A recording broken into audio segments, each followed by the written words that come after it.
Salaman. Paris Salomon. 7.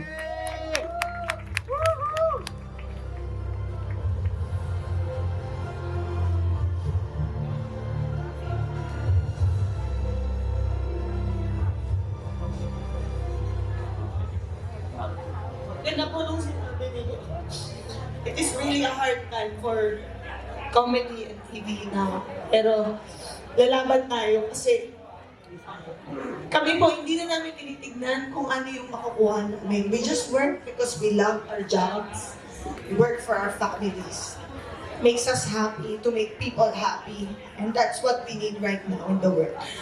Una sa lahat, gusto ko pong pasalamatan sa si Lord and PMPC. Maraming salamat po.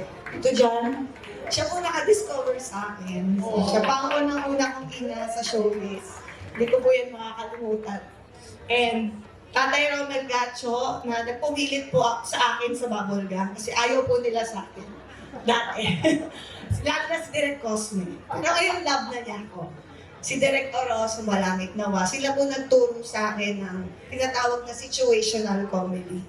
And syempre nandyan din ang #1 mentor ko, basher at critic si Kuya Bitoy, and syempre si Contis. Ayan, talagang hindi sila madamot sa kanilang creative juices.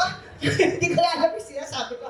Siyempre, salamat po sa GMA family, sa Sparkle family, Bubblegum family, para sa inyo to. Happy 30 years, Bubblegum. And my Pepito and Your Honor family. And siyempre, ang pinaka-love kong family, Vincent and my kids, ang mga superpowers ko. So, thank you so much again, PMPC. Mabuhay po ang telebisyong Pilipino. Mabuhay po kayo, PMPC. Thank you so much. Siya. Congratulations.